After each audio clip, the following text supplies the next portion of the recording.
130페이지 지난번에 계속하겠습니다. 15장 막존지량. 막존은 하지 말라 이 말이에요. 막존 하지 말라. 지 아는 것으로 량. 량은 헤아릴 량자예요. 양을 잰다 그러죠. 우리가 무게 달아본다 이런 말 있잖아요. 예, 아는 것으로 무게를 다는 걸 하지 말라. 헤아리지를 말라. 아는 것으로 이렇게 재지 말라.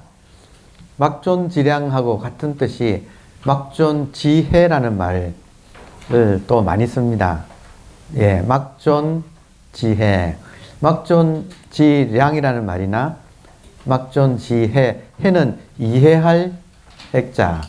그래서 절에 가면 많은 절에 일주문에 이렇게 주련처럼 이렇게 써붙인 데가 많은데 어떤 문구가 있느냐 하면 입차문 내. 이 문을 들었을 때는 입차문 내. 막존 하지 말라. 지혜 아는 것으로 이해하지 말라. 지혜는 아는 것으로 이해하기. 이것도 하지 말고 지량은 아는 것으로 헤아리기. 이거를 하지 말라 이거예요. 그리고 함께 붙어 있는 것은 신광, 불매, 신령스러운 빛. 이거지요.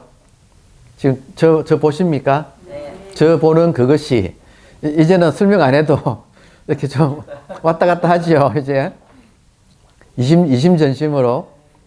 그러니까 부처님께서 꽃을 들었을 때, 염화했을 때 가섭이 미소를 했다. 염화 미소했을 때 서로 간에 신광이, 부처님의 신광, 신령스러운 이 의식하고, 광은 되게 의식이에요. 그러니까 신령스러운 의식하고 또 제자인 마하가섭의 신광이 서로 이심전심했다. 이게 같은 뜻이죠. 그러면 그분들만 영산회상, 영취산, 인도에 그 영취산에서만 이심전심하느냐? 그게 아니고 지금 이 순간 우리도 이심전심이죠. 이거니까. 그러니까 신광, 이 신령스러운 이 의식이 불매. 얘는 불매. 어두운 적이 없다. 항상 이렇게 작용을 하고 있죠. 항상 하고 있다. 무엇을 하고 있는가? 24시간 내가 꼼지락거리는 것 전부 다. 그러니까 단 1초도 예외 없이 우리 인간이 살아가는데 단 1초도 예외 없이 꼼지락거리고 있다. 작용하고 있다. 좋은 말로 하면 작용하고 있다는 건데 우리식으로 하면 하여튼 꼼지락거리고 있다. 얘가 살아서 뭐든지 뭘 해도 낮에는 보고 듣고 느끼고 알고 요 네 가지를 대표로 해서 견, 문, 각, 지. 보고 듣고 느끼고 알고. 그리고 잠잘 때 꿈에서 꿈을 또 얘가 꿈을 꾸지요. 그리고 폭 잘 때도 여러분 폭 잘 때 숨 쉽니까 안 쉽니까? 쉬지 않아요. 그럼 뭐가 쉬어요? 신광이 불매하기 때문에 이 신령스러운 이 빛이, 신령스러운 의식이 얘는 조는 적이 없기 때문에 얘가 졸면 우리 숨을 못 쉬어요. 그냥 죽어버려요. 그러니까 살아있는 한은 우리가 사는 게 아니고 얘가 산다. 신광이 산다. 따라서 이 신령스러운 이 의식을 다른 말로 하면 생명이다 하는 거죠. 지금 이 순간 내가 산다기보다 사실은 생명이 나를 통해서 살고 있다. 이 생명은 24시간 조는 법이 없다. 항상 깨어 있다. 그래서 신광이 불매해서 만고는 언제나 이 말이죠. 옛날부터 무시, 무종, 시작도 없고 끝도 없이 휘유, 빛나고 있다. 휘자, 휘문고등학교 하죠. 휘문고등학교. 문이 빛난다. 이름 잘 지었네. 휘문. 그러니까 휘유, 빛나고 있다. 지금 신령스러운 이 의식이 우리의 기본 의식, 태어나면 누구나 장착하고 나오는 이것이 불매, 얘는 어두운 적이 없어서 만고에 영원히 빛나고 있다. 여러분, 이게 부처지요. 그렇잖아요? 그러면 2500년 전에 태어났다가 돌아가신 부처님께서도 부처님의 몸은, 부처님의 현상은 태어났다가 돌아가셨지요. 그거는 부처님도 예외가 아닌 거죠. 돌아가셨죠. 그렇지만 부처님의 본질인 이 신광은 만고라서 이건 시간을 뛰어넘었기 때문에 지금 우리한테서 작용하고 있는 이거나 부처님의 본질이나 같다는 거죠. 같다. 근데 참 이거 돌아보면 이 신광이라고 하는 것은 부처이기 때문에 이 전략이 기가 막힌 거예요. 어떤 전략이냐? 만고에 휘유하기 위해서는 하나만 있어가지고는 혹시 얘가 죽어버리면 안 되니까 수없이 많은 이 분신을 이렇게 수없이 많이 만들어가지고 한 명 한 명마다 완벽하게 이것이 다 들어가 있다 이거죠. 그러면 인간만 그러는가? 인간만 그런 게 아니고 모든 것이 구류 중생이라 그러잖아요. 구류 중생이라고 해서 정말 수많은 이 생명체들이 금강경에 보면 뭐 태생, 난생 뭐 해가지고 뭐 막 나오잖아요. 그러니까 그 9가지의 온갖 중생들이 다 이걸 다 가지고 있어서 인간만 해도 80억인데 지금 동물까지 치면 엄청나지요. 곤충하고 이렇게 하면 뭐 바이러스까지 하면 엄청나잖아요. 다 들어있다 이거죠. 이게 다 이걸 공유하고 있다. 그러니까 뭐 인간이 다 죽어도 이거는 까딱도 없는 거죠. 대신에 이제 인간은 이것이 스스로 깨어나는 매체로서는 최고로 지금 아주 훌륭한 매체인 거죠. 자, 다시 한번 이 신광은 수학적으로 말하면 무한입니다. 그러면 무한의 부분도 여러분 무한의 부분이 유한입니까? 무한입니까? 무한이죠. 왜냐하면 부분이 유한이면 다 모아놓아도 유한이에요. 그렇죠? 부분이 유한이면 다 모아도 유한이에요. 근데 부분이 무한이기 때문에 다 모아놓아도 무한인 거예요. 그러면 부분에 무한하고 다 모아놓으면 무한하고 똑같아. 이게 희한하지요. 그래서 중중무진이다. 끝이 없다. 그래서 한 개의 이 한 개의 이 무한, 다시 말하면 신광이 빛을 내면 전체가 다 같이 또 빛을 낸다. 이걸 이제 비유하기를 인드라 왕이라고 부르는 거잖아요. 그러니까 제석천이 인드라인데 그 인드라 제석천의 왕국에는 이 거물처럼 이렇게 쭉 하늘이 제석천에는 거물이 이렇게 깔려 있는데 거물 코마다 구슬이 박혀 있어서 구슬 하나에만 빛이 나면 그 빛이 전체 구슬마다 빛이 다 난다. 지금 신광이 불매한데 이게 만고에 휘유한데 이것이 한 명 한 명한테서 다 그렇다 이거죠. 그러니까 여러분 이거 아름답지 않나요? 이미지 우리 안에 있는 한 명 한 명의 이 구슬 만이주 이거 지금 깨어 있는 이것이 예분들이 깨어 있는 이것을 옴 하고 훔, 이 인도 말로 알파와 오메가예요. 옴과 훔 사이에 요거를 지금 비유해서 만이라고도 하고, 만이는 구슬이란 뜻이에요. 왜냐하면 지금 요게 홀로그램처럼 이렇게 있어서 요 홀로그램 속에 현상이 찰나생, 찰나멸로 나타났다가 사라지고 있어서 비유하기를 현상은 거울에 비친 상과 같아서, 여러분 거울에 상이 비치면 빨간 옷을 입은 사람이 나타나면 빨간 옷을 입은 상이 나타나지요. 그러면 그 거울이 그 빨간색에 물듭니까 안 됩니까? 안 들잖아요. 그러니까 이 본질은 현상이 무엇이 나타나도 인연 따라 나타나는 현상은 생멸하는데, 그것에 의해서 이 본질은 물들지 않는다. 그게 지금 우리 눈앞에 시야 전체가 그거다 이거예요. 시야가 곧 만이주다. 우리가 지금 여러분 눈 뜨고 계시잖아요. 보고 계시는 이거 전체, 이게 하나의 만이주다. 하나의 홀로그램이다. 그럼 이 속에 지금 삼라만상이 인연 따라 나타났다가 사라지고 있는데 찰나 생멸하고 있는 것이어서 이것 자체는, 나타나는 것은 자성이 있다고 할 수가 없다. 무자성이다.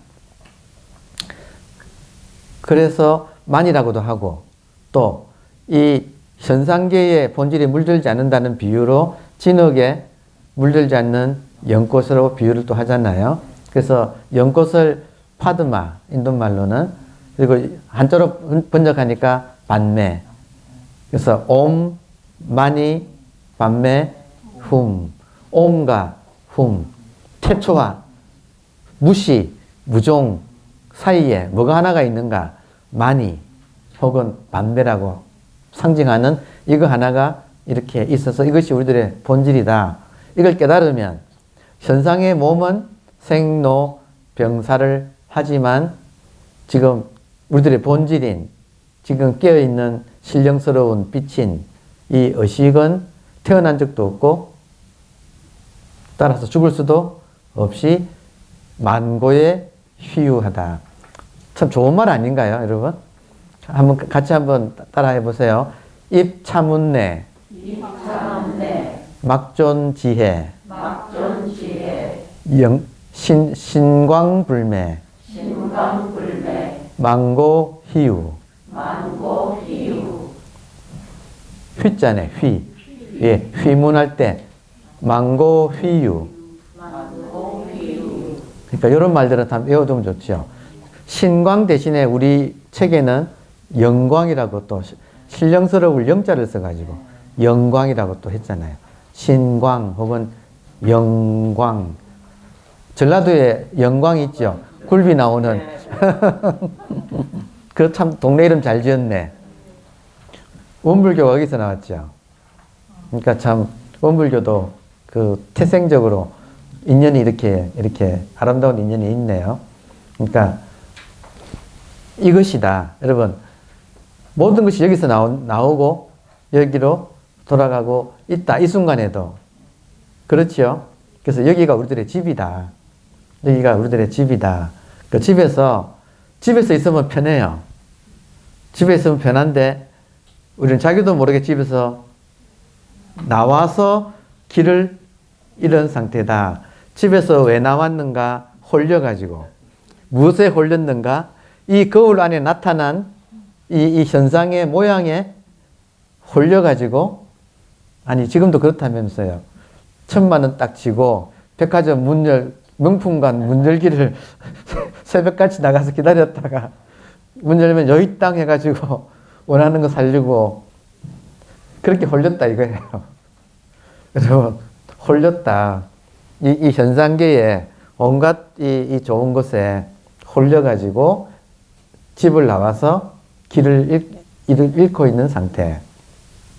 그러니까 그 상태에서 지금 집 나가서 미혹된 상태로 살아오다가 이런 이제 인연을 만나서 우리가 불법을 만나서 지금 입차문내 막존지혜, 왜 막존지혜냐? 지혜 때문에 집을 나가가지고 헤매니까. 분별하는 거죠. 지혜의 핵심은 알아서 이해하는 것의 핵심은 분별이에요. 좋다 나쁘다 하는 거.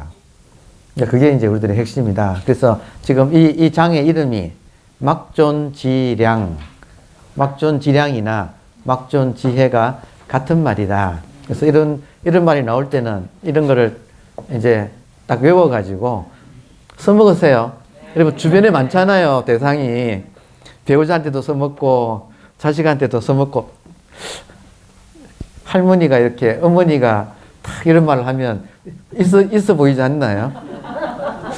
그렇지 않나요? 야 너희들 이런 거 아느냐 그러고 그 정 모르면 인터넷에서 이거 치면 이거 치고 이미지를 쳐보세요. 지금 입차문내 막존지혜. 그러니까 막존지혜 이런 말을 치고 이미지를 치면 사찰 일주문에 이거 붙어 있는 게 쫙 나와요. 어느 절에 어디 그렇게 하면 도선사 입구에도 있고 범어사 부리문에 있고 최근이라고 제가 본 건 또 저기 지금은 동국대학교 소속이 되어 있는데 만해마을이라고 있죠. 설악산 가는 그 만해마을에도 그 법당이 잘 지었거든요. 현대적으로 지었지만 참 잘 지었는데 거기도 딱 들어가는데 이 글자가 그대로 다 있어요. 그러니까 이런 걸 이제 남의 이야기가 아니다. 이게 우리 집의 이야기다. 이게 내 이야기다. 신광이 나다 이거예요. 나는 누구냐? 신광이다. 이것은 불매. 이거는 어둡지 않다. 어둡지 않다. 자, 그런 제목을 가진 막존지량 15장을 보겠습니다. 물음, 최상근기의 사람은 들으면 곧 쉽게 알려니와 중근기나 하근기의 사람은 의혹이 없지 아니하니 다시 방편을 설하여 미혹한 사람이 나아가 들게 하소서. 자, 이 깨달음에 가는 길을 위해서 조금 더 설명을 해 주십시오. 이제 이런 말이죠. 자, 그러니까 대답이, 자, 도는 알고 알지 못하는데 소속한 것은 아니다. 그러니까 이걸 지난 시간 마지막에 제가 설명했는데 복습할 겸 항상 복습이 중요하지요. 여러분, 진도 나가는 게 중요한 게 아니고 복습이 중요하다. 자, 왜 복습이 중요하냐, 여러분? 왜 복습이 중요하냐? 이 참 지금 중요한 문제예요. 우리들은 무의식의 노예예요. 우리들은 무의식의 노예예요. 따라서 인간이 변하기 어려운 이유는 무의식이 변하기가 어렵기 때문에 인간의 변화가 어려운 거예요. 그럼 우리가 불법을 만나가지고 목적이 뭐냐? 나를 변화시키는 게 목적이에요. 무명에서 명으로. 그렇잖아요? 고통에서 고통의 소멸로. 이렇게 변화하는 것이 목적인데 이것이 어렵다. 왜 어려운가? 인간은 변화하기 어려운 존재다. 그러니까 왜 어려운가? 무의식 때문에. 따라서 공부가 이렇게 그냥 강의만 듣는다든지. 그러니까 여러분, 공부를 입으로 때우면 안 돼요. 또, 머리로 때워도 안 돼요. 무의식이 안 변해. 이렇게, 그러니까 막존 지혜. 아르마리를, 지혜를 번역해서 아르마리라고 해요.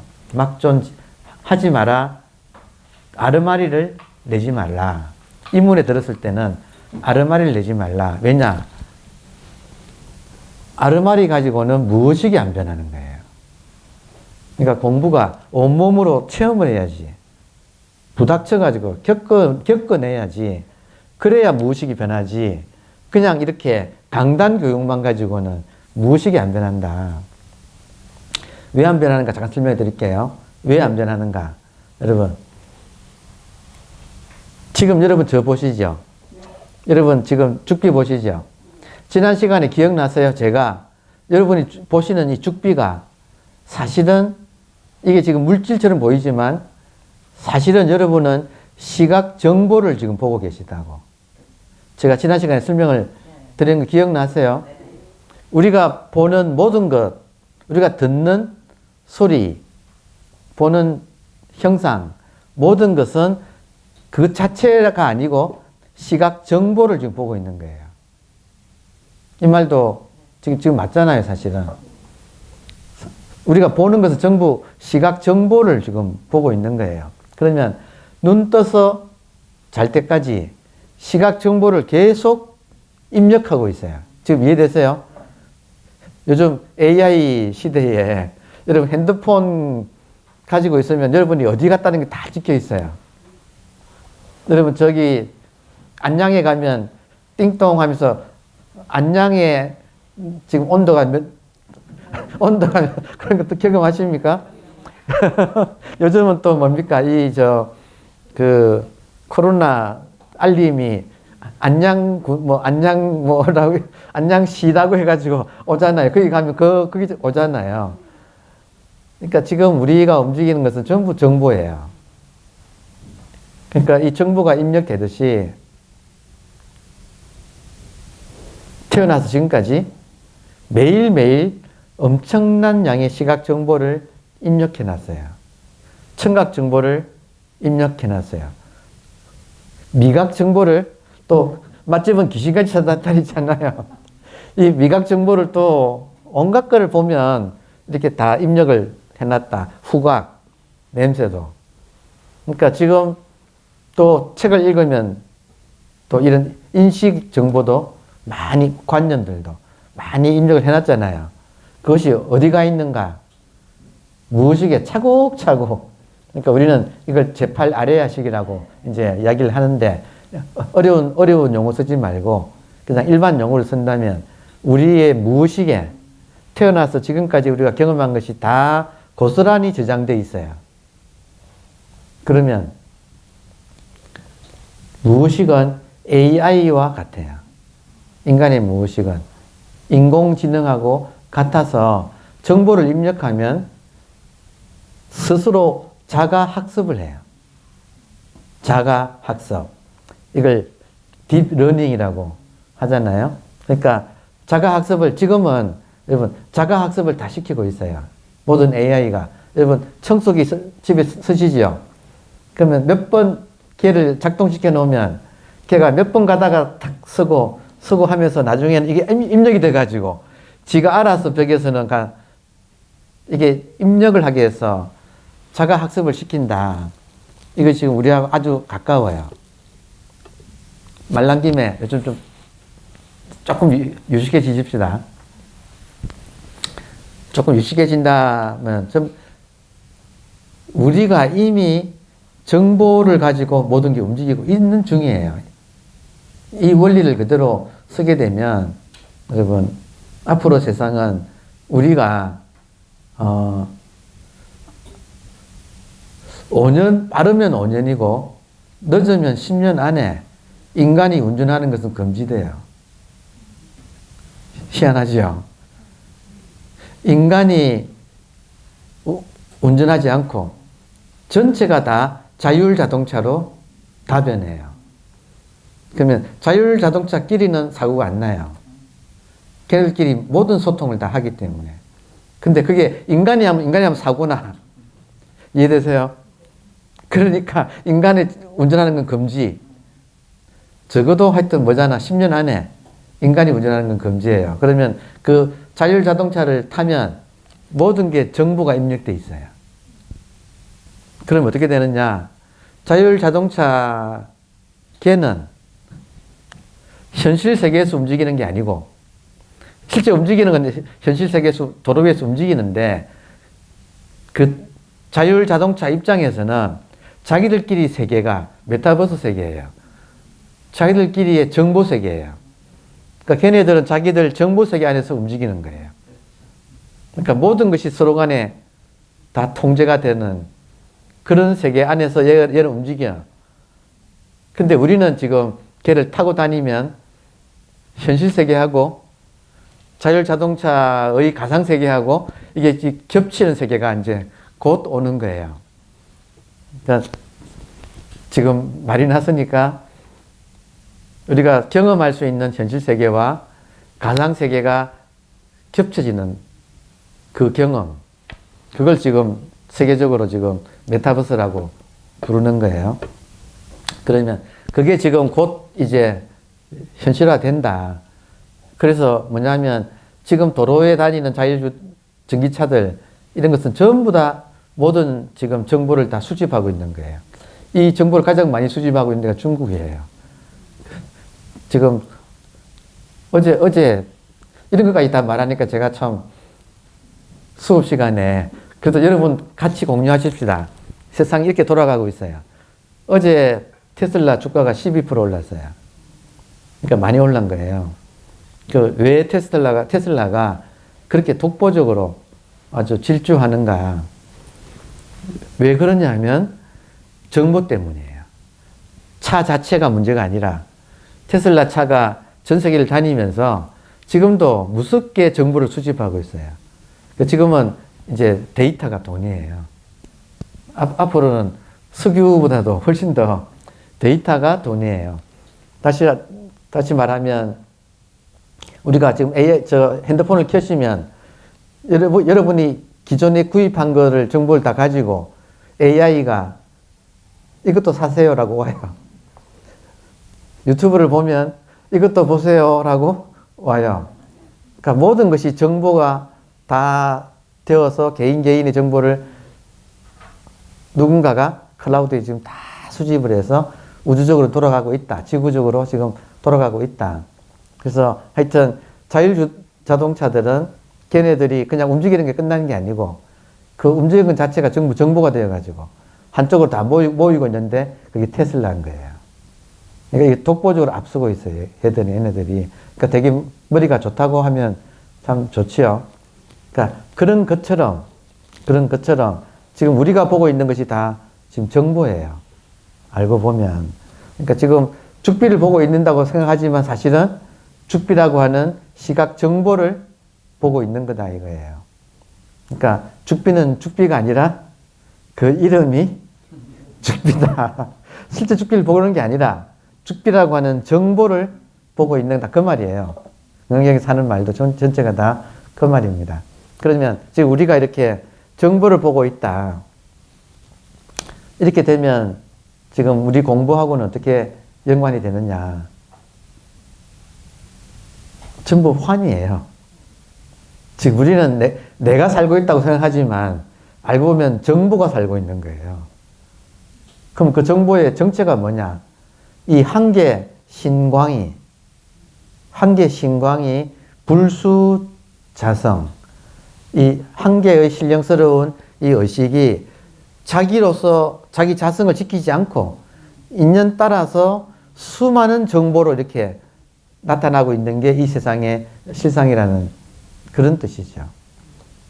그러니까 이런 세계를 우리가 알면 지금 이 세계가 돌아가는 거나, 그러니까 지금 꿈이 나타나는 거나 현실이 나타나는 거나 지금 젊은이들이 요즘 열광하고 있는 메타버스라고 하는 세계가 또 나타나는 거나 전체가 다 이 한계 신광이 인연 따라서 드러나는 모습들이다. 그러니까 얼마든지 그런 모습은 생길 수가 있다. 수많은 그런 세계가, 그러니까 역설적으로 아미타불의 극락세계도 하나의 메타버스인 거예요. 그 세계가 아미타불의 원력에 의해서 그런 세계가 또 형성될 수가 있는 거죠. 이게 이론적으로도 가능하다는 거죠. 그러니까 그런 세계를 우리가 과학기술로 구현하는 세계를 지금 살고 있다. 그러니까 우리가 이 공부가 엄청난 창의력을 불러일으키기도 합니다. 지금 우리들의 공부가 기존의 그런 그 관념을 쪼개서, 그래서 요즘은 여러분 유행이 뭐냐면 말 났으니까 이걸로 끝맺을게요. 지금 이 시대가 우리들은 그냥 살지만 여러분 지금 여기만 해도 아날로그 세대예요. 맞죠? 아날로그 세대죠. 자, 3차 산업혁명은 뭐냐면 아날로그 세계의 정보를 디지털 세계로 옮겨가는 것이 3차 산업혁명이에요. 이해되시죠? 이거 우리 경험하지요, 그죠? 아날로그 정보가 디지털 정보로 다 환원되어 가지고 지금 입력되고 있는 상황. 이것이 벌써 시작한 지가 지금 한 10년 가까이 돼 가요. 우리가 여러분 핸드폰 쓰신 지가 한 10년 돼요. 지금 이제 제4차 산업혁명은 어떤 세계냐면 한마디로 말하면 디지털 정보가 아날로그 세계로 흘러나오는 거예요. 그래서 디지털 정보 세계가 아날로그 세계를 바꿔나가고 있는 그 세계를 우리가 지금 사는, 앞으로 펼쳐지는 세계예요. 그러니까 그동안에 10년간 아날로그의 정보가 디지털화 되어 가지고 거의 다 축적이 이제 거의 끝나간다는 거예요. 그래서 자율 자동차가 이제는 이 세계, 여러분 이 세계의 카피예요. 한마디로 말하면 이 세계의 완벽한 카피가 거의 완성되어 갔다, 이제는. 그래서 이제는 그 정보를 가지고 이 세계가 움직여지는. 그래서 지금 우리가 앉아있는 여기 있잖아요. 지금 이 공간이 벌써 그 메타버스 세계에서 이미 다 팔렸어요. 지금 여기가 아날로그에서는 불여성 개발은 소유지만 메타버스에서는 어느 다른 사람이 또 가지고 있을 거예요, 아마. 3m 단위로 다 잘라서 팔았어요, 벌써. 막 지금 팔리고 있어요. 그러니까 지금 하여튼 희한한 세계를 우리가 살아가고 있다. 그 와중에 이 모든 것이 이해가 되는 것이 이 공부를 하게 되면 그런 것에 대해서 완전히 전혀 낯설지가 않다. 우리 세계가 메타버스 세계다, 이거예요. 지금 우리가 살고 있는 이것이, 우리는 현실 속에서 살고 있다고 하지만 알고 보면 아바타들이에요. 지금 아바타가 이렇게 살고 있다. 고도 말을 할 수가 있다. 완벽하게 같은 구조다. 자, 그래서 이런 문제를 한번, 이걸 한번 보세요. 지난 시간에 이제 마지막에 했던 거를 복습하고 들어가겠습니다. 조주가 어떻게 깨달았는가? 조주가 10대 후반에 깨달아가지고 120살까지 살았습니다. 그러니까 100년, 깨닫고 난 뒤에 100년을 더 살았어요. 그래서 천하의 조주가 된 거예요. 고불, 아주 묵은 부처라고 하는. 그러니까 뭐라 그러나, 물의 익을 대로 익은 부처라고 하는 그런 별명을 받은 조주가 어떻게 깨달았는가?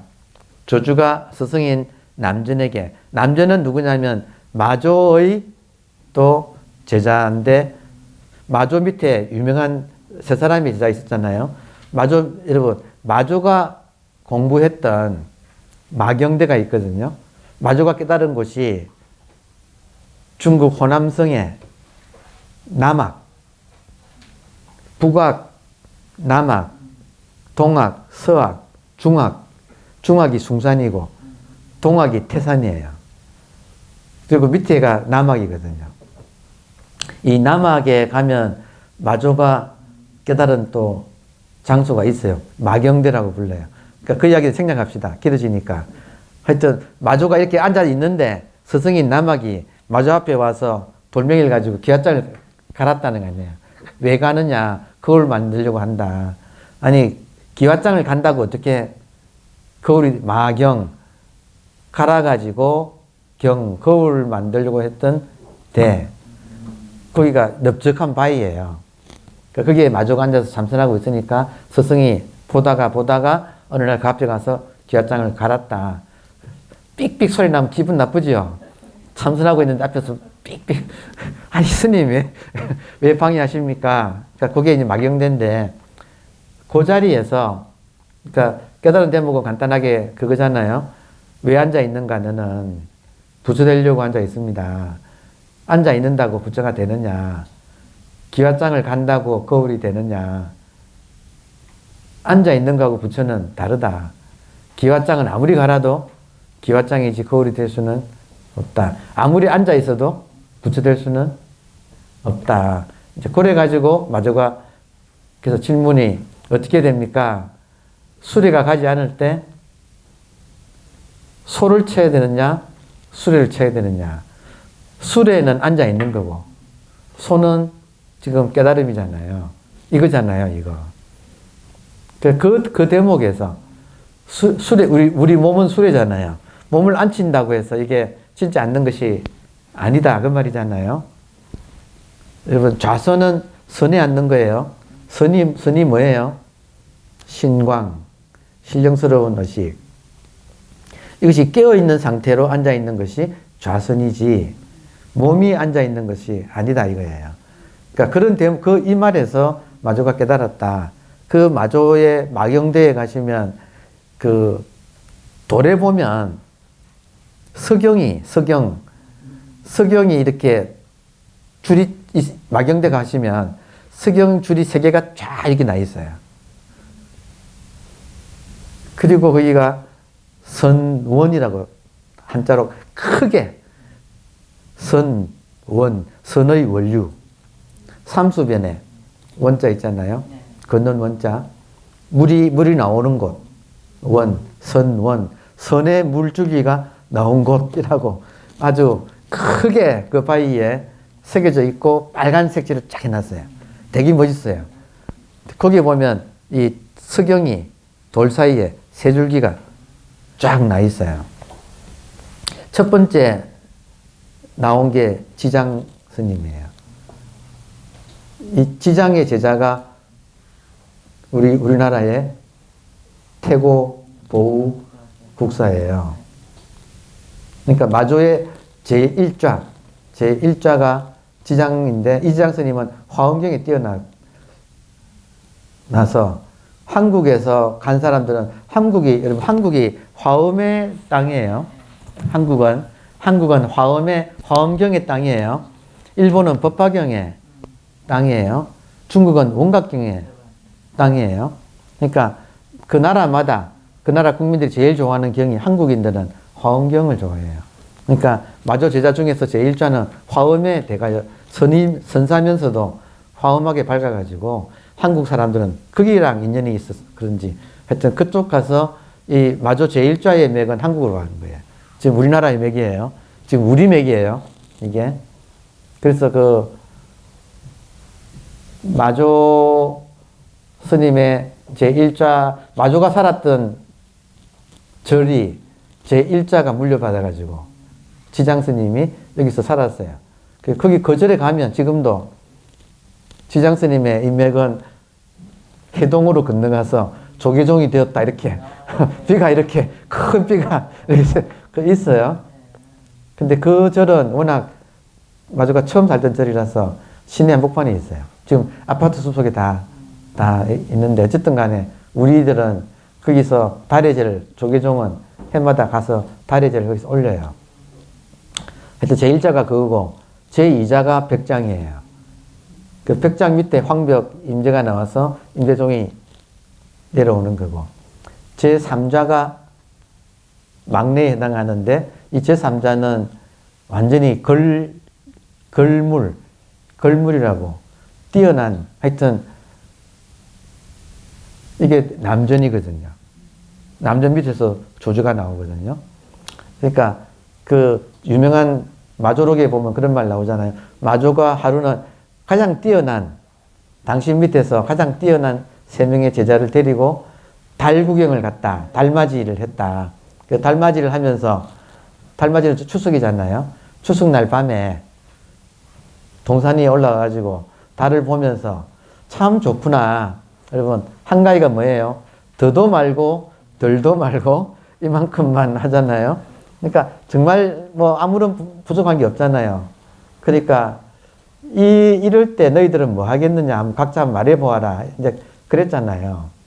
그러니까 마조 밑에서 이 가장 뛰어난 3명의 제자가 있을 때 마조 스님이 달맞이 하면서 뭐 하면 제일 좋은지 한번 말해봐라 하니까 제1좌는 경을 읽겠습니다. 역시 화엄경의 대가라서 경을 읽겠습니다. 그러니까 경은 지장한테 가겠구나. 그렇게 말을 했죠. 그리고 두 번째, 백장은 너는 뭐 하겠느냐 하니까 참선하겠습니다. 그랬거든요. 그러니까 선은 백장회의 바다로 흘러가겠구나. 그랬고, 이 막내 남전한테는 너는 뭐 하겠느냐 했더니 소매자락을 탁 늙으니까 별소리 다 한다 그러면서 그냥 가버렸다는 거 아니에요. 왜 그냥 달만 보면 되지 뭐 하면 뭘 하겠냐 그랬더니 마조가 하는 평이 너는 격 외에서 놀겠구나. 모든 격을 다 깨고 격 외에서 놀겠구나. 그 제자다 이거예요. 그러니까 이 지금 남전 밑에서 천하의 조주가 이렇게 나왔는데 조주가 깨닫는 그 대목이 정말 중요하잖아요. 그러니까 지난 시간 마지막에 우리 봤지만 자 같이 한번 잠깐 복습해 보십시다. 여하시도 조주가 물었어요. 티네이저 시절에 티네이저 시절에 스승한테 물은 거예요. 도가 무엇입니까? 여하는 그러니까 what is Tao? what is Tao? 타오가 뭡니까? 하고 물은 거예요. 그랬더니 Tao is 평상심. 평상심이 도다. 그러니까 저 말이 참 조주가 잘 물은 거예요. 같이 한번 합시다. 환가치향부. 환가치향부. 환은 다시. 가능합니까? 환가. 다시 가능합니까? 가능합니까? 취는 나아가다. 취는 취하다. 향은 나아가다. 나아가 취할 수 있습니까? 이 말이에요. 환가, 취, 향, 부. 환하고 가부를 넣어가지고 할 수 있습니까? 라는 뜻이에요. 환가, 부 해가지고 할 수 있습니까? 무엇을 나아가 취할 수 있습니까? 이거는 당연한 질문이잖아요. 자, 도가 뭡니까? 도가 뭡니까? 평상심이다. 그러니까 평상심을 나아가서 내가 취할 수 있습니까? 이 말은 뭐예요? 지금 내한테 평상심은 없다고 누구나 이렇게 느끼잖아요. 그렇지 않나요? 깨닫기 전에는 깨달음이 도는 깨달음이니까 깨달음이 뭡니까? 평상심이 깨달음이다. 그러면 묻는 사람한테는 지금 그걸 내가 가지고 있지 않다고 느끼잖아요. 그러니까 나아가서 취할 수 있습니까? 혹은 나아가서 취하려면 어떻게 해야 됩니까? 이런 질문이죠. 다른 말로 하면 어떻게 깨닫습니까? 또 다른 말로 하면 어떻게 압니까? 도를 어떻게 압니까? 어떻게 깨닫습니까? 이 질문이에요. 환가 지향부는 어떻게 하면 도를 깨닫습니까? 하는 질문이에요. 아주 상식적인 질문이죠. 그리고 좋은 질문 아닌가요? 솔직히 도가 뭡니까? 평상심이 도다. 어떻게 하면 평상심을 깨닫습니까? 이 질문이잖아요. 자, 그러면 평상심이 뭐예요, 여러분? 지금 쓰고 있는 이 마음이죠. 하여튼 반대말로 외우면 제일 좋아요. 평상심의 반대말은 특별심. 평상심은 평범심. 보통심. 그러면 지금 여러분 제 말 듣고 계시나요? 그게 평상심이죠. 그러면 도가 뭡니까? 지금 제 말 듣는 여러분의 그것이다. 평상심이다. 이때 질문이 보세요. 이거를 내가 이 도를 향하여 내가 나가서 어떻게 하면 깨달을 수가 있습니까? 할 때 조주는 자기 입장에서는 이렇게 질문할 수밖에 없지만 스승의 입장에서는 아니 이놈아 평상심이라고 이야기를 했는데 그걸 향해 또 나간다니 이렇게 지금 환기를 시킬 수가 있다. 요 대목에서 상황이 이해되느냐 이거예요. 상황이 이해가 되시느냐. 도가 진리가 뭡니까? 누구나 지금 쓰고 있는 그 마음이다. 평상심이다. 그러면 어떻게 하면 평상심을 깨닫습니까? 이 질문을 할 수가 있잖아요. 잘 물었죠? 조주가. 답변이 의, 즉, 괴. 의는 헤아릴 의자. 의심 앞에 손이 있다, 손수변이 붙어 있는 거 아니에요. 손으로 의심한다, 헤아린다. 헤아리는 즉, 괴, 어긋날 괴자. 자, 보세요. 지금 쓰고 있는 평상의 이 마음인데, 여러분, 평상심은 다른 말로 하면 중생심이에요. 중생심이 도다. 오늘 내가 번역을 너무 잘하네. 저도 지금 이 번역은 처음 해보네요. 평상심이 뭐냐 하면 중생심이에요. 지지고 볶는 이 마음이에요. 진리가 뭡니까? 중생심이 진리다. 그럼 보세요. 중생심을 어떻게 하면 깨닫습니까? 하니까 깨달으려고 하면 벌써 어긋난다. 그러니까 이런 대목에서 얘가, 이 친구가, 조주가 깨닫게 된다는 거예요. 아, 조주만 깨닫는가? 우리들도 끝장을 보자 이거예요. 지금 이 대목을 왜 다시 이야기를 하는가? 딴 게, 도라는 것은 공부가 딴 게 없고, 같은 것을 반복하다가 깊어지면서 깨닫는다. 그러니까 이 지금 구조를 잘 보시라는 거예요.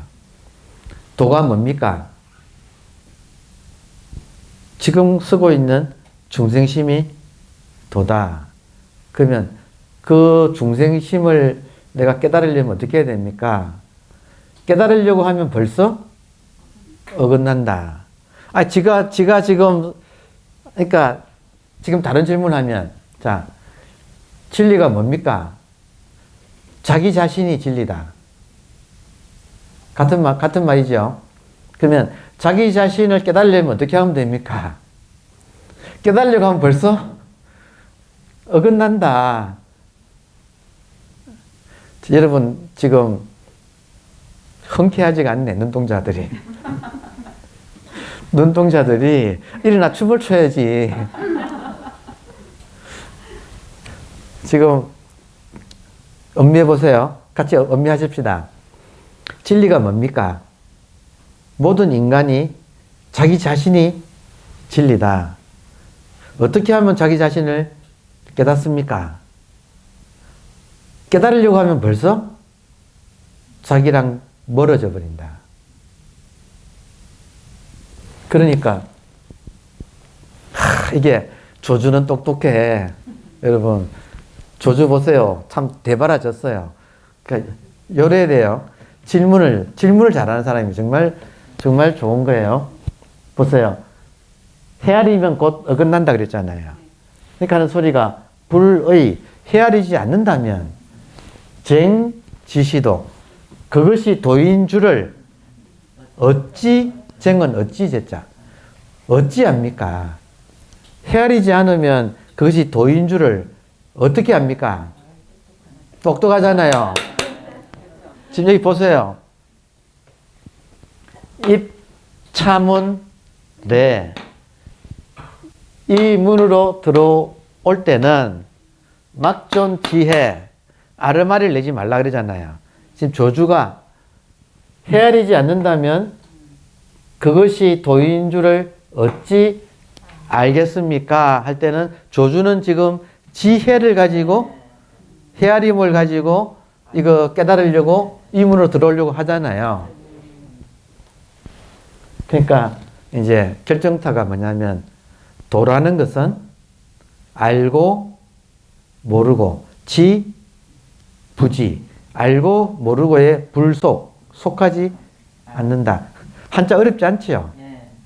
한자 어렵지 않지요? 도는 불속, 지, 부지, 알고 모르고에 속하지 않는다. 여러분, 자기가 알고 모르고에 속하나요? 아니요. 알고 모르고는 대상이 알고 모르고에 속하는 거예요. 근데 자기는 알고 모르고에 속하지 않는다. 그러면 이런 말을 딱 알아들으면 자기는 알고 모르게 속하지 않는다는 말을 앞에서 뭐라고 했는가?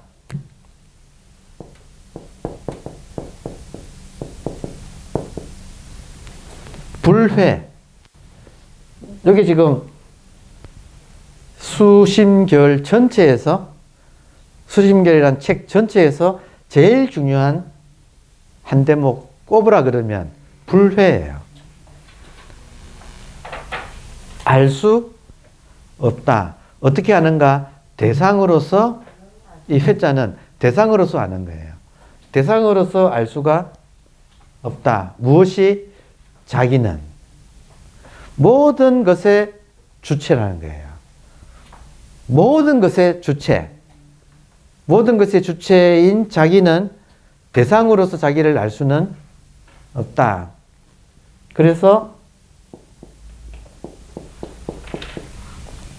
자기는 대상으로서 알 수 없다는 사실을 단지 안다면 시적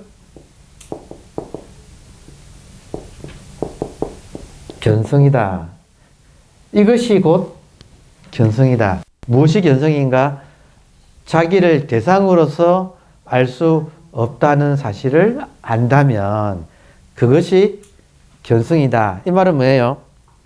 더 이상 자기를 찾는 것을, 대상으로 알려고 하는 것을 그만둔다는 거잖아요. 그렇죠? 자, 그만두면 어떻게 돼요? 그만두면 멀쩡하잖아요. 그만두면 이렇게 멀쩡하잖아요. 이렇게 멀쩡한 것이 신광이다 이거예요. 신령스러운 빛이 지금 이렇게 멀쩡하게 있다 이거죠. 이거를 왜 못 깨닫는가? 대상으로 이걸 찾으려고 하기 때문에 못 찾는다 이거예요. 다시 말하면 대상으로 찾는다는 건 뭐예요? 중요해요. 자, 문제. 대상으로 찾는다는 말은 무슨 말이, 이 말을 다른 말로 번역하면 대상으로 찾는다. 이 말을 번역하면 한번 해보세요. 마음에 드는 번역. 제가 원래 번역가예요, 여러분. 제가 원래 번역가라서 그 말에 딱 맞는 우리말을 번역하는 걸 좋아해요.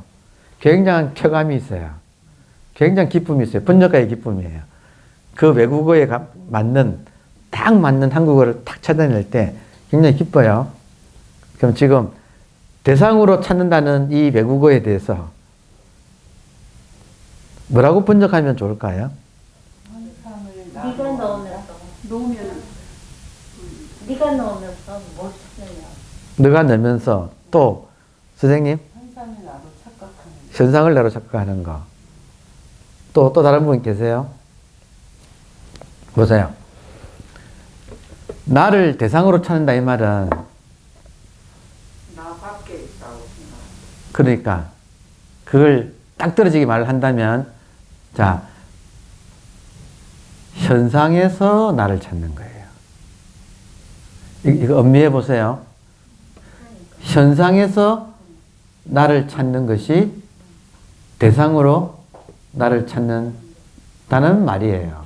그러면 현상이 뭐예요? 현상이 지금 눈에 보이는 이게 현상이잖아요. 신광은 현상에 속하지 않아요. 근데 우리는 죽으라고 현상에서 이걸 찾고 있어. 모든 사람이 마조가 깨달은 것도 그렇고 지금 조주가 깨달은 것도 현상에서 찾다가 아니라고 하는 그 가르침에 문득 돌이키는 거잖아요. 그러니까 지금 내가 현상에서 찾고 있다는 이 사실, 이거 자각하는 것이 깨달음의 아주 핵심이라는 거예요. 여러분은 혹시 도를 어디서 찾고 계세요? 결국은 온 대국님을 모르는 데서 오는. 그렇죠. 그래서 미혹이라고 하는 거예요. 그래서 부처님께서 중생의 특징이 미혹이라고 그렇게 이야기를 하는 거예요. 미혹은 뭐예요? 현상에 홀려가지고 홀릴 혹자. 현상에 홀려가지고 현상 속에서 길을 잃어버렸다는 거예요. 현상에 홀려가지고 현상 속에서 길을 잃어버렸다. 무엇이? 본질이, 신광이, 신령스러운 이 한 물건이 자기를 잃어버리고 이 현상에 홀려가지고 이 속에 빠져가지고 두리번 여기가 어디지? 내가 누구지? 하다가 여러분 현상에서 나라고 동일시할 수 있는 것은 할 수 없이 얘를 인두껍을 다시 말하면 인두껍은 옷이잖아요. 옷을 나라고 착각하고 지금 살고 있는 상황이다. 이게 정확하게 우리들의 일반인들이 가지고 살고 있는 착각의 전도몽상의 여기 핵심 내용이에요. 상황이 그렇잖아요. 그러니까 이 몸에 붙어 있는 거는 또 생각과 감정이잖아요. 그러니까 몸과 생각과 감정의 어떤 깨끗한 상태를 추구한다는 거예요. 몸과 생각과 감정의 깨끗한 청정한 어떤 상태, 그것이 도인 줄 알고 있다 이거예요. 마저도 앉아가지고 그걸 추구했고, 지금 조주도 그걸 추구하는 모습이잖아요. 몸과 생각과 감정의 맑은 상태, 이걸 도라고 자기도 모르게 착각하고 있는 상태에서 묻는 거예요. 그래서 도가 뭡니까? 어떤 특별한 정신 상태라고 생각하고 한 질문이에요. 저 질문이 어디서 나오느냐? 도라는 것은 나의 어떤 의식이 아주 맑아져가지고 산매에 빠져서 청정해져가지고 어떤 상태일 거다라고 짐작하는 상태에서 도가 뭡니까? 라고 질문을 한 거예요. 근데 뜻밖에도 답변은 그건 현상 아닌가, 여러분? 몸과 생각과 감정이 고요해진 상태는 현상이잖아요. 그렇잖아요. 본질은 뭐냐면 언제나 있는 거. 자, 본질. 지금, 여기, 의식. 다시. 지금, 여기, 의식. 이게 평상심이잖아요.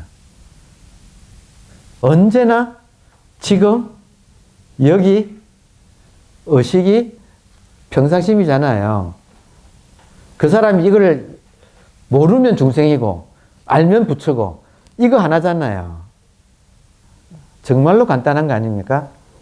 이걸 모르면 미혹당해가지고 현상에 끌려다니는 거고, 그리고 현상의 정보가 쌓여가지고, 여러분 보세요. 지금 저기 의식을 자각하면 이렇게 깨어있는 상태가 되죠. 맞아요? 그러면 여기에 인연 따라 무엇이 일어나도 찰나생, 찰나멸하는 이미지 같은 실체가 없는 그런 것들 이어서 거기에 대해서 우리가 집착을 저절로 하지 않게 되고, 그러면 뭐냐? 일어나다 사라지는 현상들이고, 지금 깨어있는 이거로서 스스로 자각하고 있는 상태가 분명할 거 아니에요. 분명하다. 그러면 이걸 모르면 어떻게 되는가? 여러분, 모르면 현상에 대한 입력이 지금 이미 많이 되어 있죠.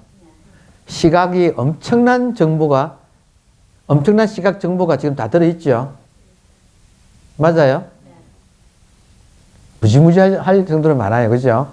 또 엄청난 청각 정보가 들어가 있고, 엄청난 미각 정보, 후각 정보, 촉각 정보,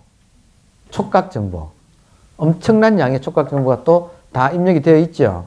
그런 것만 봐왔잖아요. 근데 얘가 입력된 상태로 있지 않고 자가학습을 해요. AI가 우리 육체에 장착되어 있는 AI가 이 수많은 정보를 입력한 다음에 가만히 있지 않고 자가학습을 해요. 자가학습의 가장 기본적인 자가학습이 뭐냐면 받아들이면, 죽비라고 하는 시각 정보를 받아들이면 죽비가 되잖아요. 그죠? 강아지를 보면 강아지 정보가 입력되잖아요. 소를 보면 소라는 정보가 입력되잖아요. 근데 소에서 소를 보니까 소한테는 뿔이 있네? 맞아요? 그러면 소도 뿔이라고 하는 것이 입력이 되잖아요. 그러면 얘가 안에서 AI가 가만히 안 있고 처음에 죽비를 보고 딱 입력이 되면 그걸 뭐라고 부르느냐? 밖에 죽비가 사라져도 죽비라고 하는 관념은 남아요. 이걸 도장이 찍힌다고 그렇게 하는 거예요. 임프레션, 인상. 밖에 대상이 시각 정보가 들어오면 인상이 찍혀요. 임프레션이라고 해요. 인상이 찍히면 인상은 밖에 사물이 사라져도 인상이 관념으로 남아요. 아이디어라고 하는 관념이 남아요. 이해되죠? 강아지라고 하는 관념이 남아. 뿔이라고 하는 관념이 남아. 그러면 안에서 AI가 이걸 딥러닝을 해요. 딥러닝의 가장 기본적인 메커니즘이 뭐냐면 관념과 관념을 이게 레고 블록 같은 거예요. 관념들이 레고 블록 같은 거를 결합을 해. 그래서 개뿔을 만들어요. 개뿔. 말하고 새의 날개를 보고 날개라는 관념과 말이라고 하는 관념을 붙여가지고 페가수스, 천마를 만들어내. 인간하고 날개를 붙여가지고 천사라고 하는 또 관념을 만들어내. 그러면 뭐예요? 지금 천사, 천마, 혹은 개뿔, 뱀하고 다리하고 붙여가지고 사족을 만들어내요. 거북이 껍질에다가 털하고 붙여가지고 거북이 덩에 난 털, 거북이 털, 이런 말들이 실제로는 없는 거잖아요. 그렇잖아요? 근데 그런 거를 만들어가지고 자기도 모르게 이걸 있다고 믿기를 시작해요. AI가. 그렇게 해서 만들어낸 게 여러분, 지금 우리한테는 그렇게 만들어낸 것 중에 핵심이 대표적인 것이 깨달음이라는 거예요. 깨달음은 지금 실제로 있는 것은 평상심밖에 없는데 깨달음이라는 이걸 만들어 가지고 참고 있어. 아이고 지금 여기 있는 모든 사람들이 자기도 모르게 듣기도 들어가지고 실제로는 없는 깨달음이라는 걸 만들어 가지고 그거를 미친 듯이 추구하고 있어요. 그렇지 않나요? 그것도 그렇게 만들어 놓은, 자, 이걸 철학에서 뭐라고 부르느냐. 그냥 임프레션이, 인상이 찍혀가지고, 그냥 이게, 그러니까 죽비에 대응되는, 실제 죽비에 대응되는 도장이 찍혀서 만든 관념은 단순 관념이에요. 단순 관념까지는 탈이 없어. 왜냐하면 1대1로 대응되기 때문에.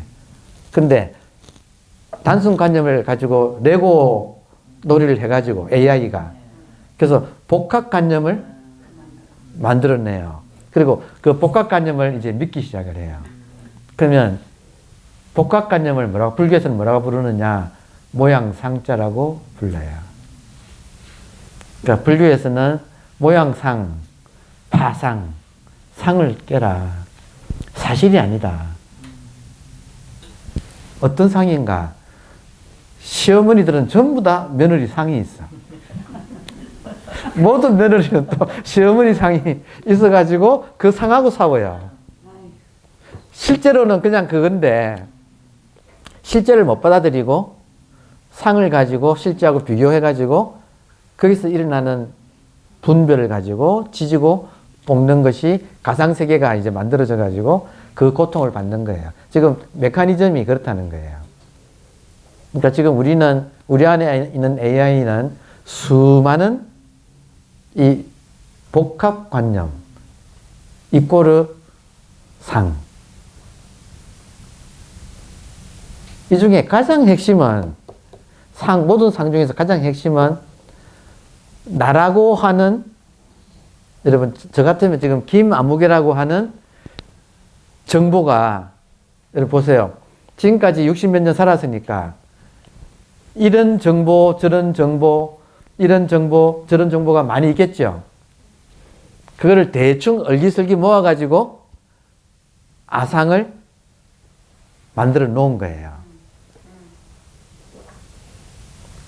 여러분, 그게 단순 관념일 때는 문제가 없는데, 여러분, 우리가 알고 있는, 제가 알고 있는 나는 되게 복잡하지 않겠어요? 네.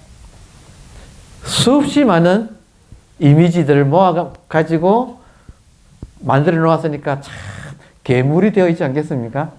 그 아상은 실제로 있는 게 아니라, 중도가 뭐예요? 중도는 현재에 깨어있는 게 중도예요. 억무소주, 이생기심이 중도예요. 그러니까 현상에 나타난 것은 이미 지나갔잖아요. 지나간 것에 집착하지 말고 이 순간에 마음을 마음껏 내고 살아라 이 말이잖아요. 이 순간을 사는 것이 중도예요. 중도의 메시지는 이 순간을 살아라 이 말이에요. 근데 지금 우리들은 지나간 것을 가지고 복합관념을 만들어 놓고 그걸 버리지 못하고 움켜쥐고 애지중지 여러분 우리 모두는 나라고 하는 복합관념은 괴물이거든요. 그걸 만들어 놓고 그것에 진짜 뭐라 그러나 자기 인생에서 가장 소중하게 생각하는 거예요. 네. 그 괴물을. 네. 그러니까 그게 파상이라고. 그 상을 깨는 거라고요. 착각이 제일 문제예요. 착각인 거죠. 그러니까 여러분 이거 하나만 알아도 그러니까 일종의 그 지금 복합관념이 단순관념, 복합관념 이 개념 아시겠어요? 이게 지금 영국 경험주의 철학이에요. 제가 지금 영국 경험주의 철학의 가장 에센스를 짧게 지금 설명을 한 거예요. 핵심은 단순관념일 때까지는 착오가 없는데 자기도 모르게 복합관념을 만들어가지고 있다. 저는 어제 저녁에 뉴스 좀 봤는데 지금 정치판에서 어떤 큰 일이 벌어졌대요. 어제 보니까 정신을 못 차리겠대요. 뭐가 변화가 하도 심해서 그 사람들이 하는 말이잖아요. 뉴스에서 나오는 누가 무슨 말을 했고 전부 복합관념만 나오는 게 있죠. 여러분 보세요. 뉴스 될 때 한번 보세요. 그 정치가들이 하는 말들이 하나도 단순관념은 없고 전부 다 복합관념만 폭포수처럼 쏟아내고 있어요. 제 말 이해하시겠어요? 좀비들이야, 좀비들. 실제로 사는 사람들이 아닌 거예요. 가상세계 속에서 자기 관념의 세계 속에서 자기 이념의 세계 속에서 살면서 여당, 야당 대표가 토론한다 그러는데 그 내용은 복합관념을 누가 잘 아느냐의 문제가 토론하는 거예요. 지금 이해되세요? 지금 우리가 그런 시대를 살고 있다 이거예요. 그러니까 지금 남 이야기가 아니고 내가 입을 열면 내 입에서 단순관념이 나오냐 복합관념이 나오느냐 따져보면 대부분의 말들은 복합관념이에요. 그래서 영국 경험주의가 굉장히 파워풀해요. 그래서 이 사람들의 모토가 뭐였느냐. 영국 경험주의의 모토. 제일 대표적인 철학자가 데이비드 휴미예요. 데이비드 휴미의 모토가 뭐냐. 이 사람들의 모토. 청소하자는 거예요. 관념을 청소하자. 그래가지고 여러분 이 사람들이 타깃이 라이벌이 영국 관념주의자, 영국 경험주의자들의 라이벌이 누구였냐면 프랑스하고 독일의 대륙의 관념주의였어요. 그 대륙 관념주의의 핵심이 합리적인 인간이라는 뜻이에요. 이성을 가진 인간. 이게 그 대륙의 프랑스, 독일의 철학자들의 모토였어요. 그래가지고 경험주의자가 질문을 한 거예요. 너희들이 말하는 합리라는 거. 합리, 이성에 합하다 이잖아요. 합리, 이성에 합하다. 이성이라는 것이 실제로 있냐? 이렇게 물은 거예요. 이성이 단순관념이냐? 복합관념이냐? 만약에 단순관념이라면 우리가 완전히 인정할게. 우리가 졌다 해줄게. 근데 너희들이 그렇게 신처럼 떠받드는 이성이라는 것이 합리주의거든요. 이성이라는 것이 실제로 있는 거냐 이거예요. 1대1로 대응되는 이성이라는 게 있는 거냐 이거예요. 따져보니까 복합관념이네. 여러분, 인간이 모든 추구하는 주의 있잖아요. 무슨 주의? 공산주의, 사회주의, 자본주의, 무슨 주의 있잖아요. 주의 앞에 붙는 것들은 100% 복합관념들이에요. 인간이 주장하는 모든 주의는 없는 거예요. 이 세상에. 그걸 지금 정치가들이 죽으라고 우리를, 국민을 설득시키려고 하는 그걸 가지고 지금 상황이 이래요. 그러니까 여기서 정신 안 차리면 휩쓸려 가버리는 이 홍수 속에서, 관념의 홍수예요.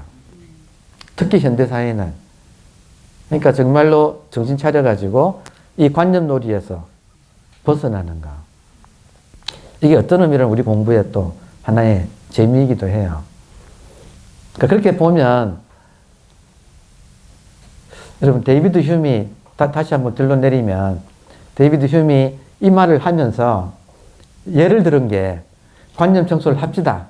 여러분, 관념 청소를 합시다. 왜냐하면 관념이 상을 만들고 그 상이 인간을 정복해서 고통을 만들어내기 때문에 파상을 합시다. 말하자면 데이비드 휴미의 주장은 파상, 복합관념을 깹시다 이거였거든요. 그러면서 뭘 제시했느냐 하면 데이비드 휴미 이랬어요. 우리 시대에 가장 대표적인 이 복합관념이 뭐냐면 인간이라는 단순관념과 날개라고 하는 단순관념을 붙여가지고 천사를 만들어 놓고, 여러분 그때 한번 데이비드 휴미 시절에 설문조사를 했어요. 영국인들 사이에. 천사의 존재를 믿느냐 안 믿느냐. 85%가 나온 거예요. 당연하죠. 기독교 국가인데, 기독교 국가인 영국에서 천사의 존재를 믿는다. 그게 85%가 넘었다 이거예요. 근데 그 데이비드 휴먼 뭐라고 했냐면, 천사가 복합관념이라서 실제로는 없다. 이 말을 한 거예요. 천사라는 상은 인간이 만들어낸 것이다. 이 말 했다고. 난리가 나버린 거예요. 그래서 데이비드 휴미 살던 집 거리 이름이 세인트 데빌스 스트리트예요. 악마의 거리가 돼버렸어.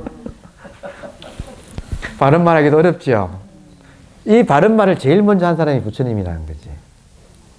인도 사회에서 이 바른말을 제일 먼저 이 인도 전체 모든 사람이 믿고 있는 그 가치관을 복합관념이라는 거예요. 그게. 그거를 뒤집은 게 부처님이거든요. 우리는 그 후손이거든요. 그러니까 정신 차리고 살아야 되는 거죠. 왕자님 많으셨으면은 처형당했을 거예요. 그랬을지도 몰라요. 자, 휴식하겠습니다.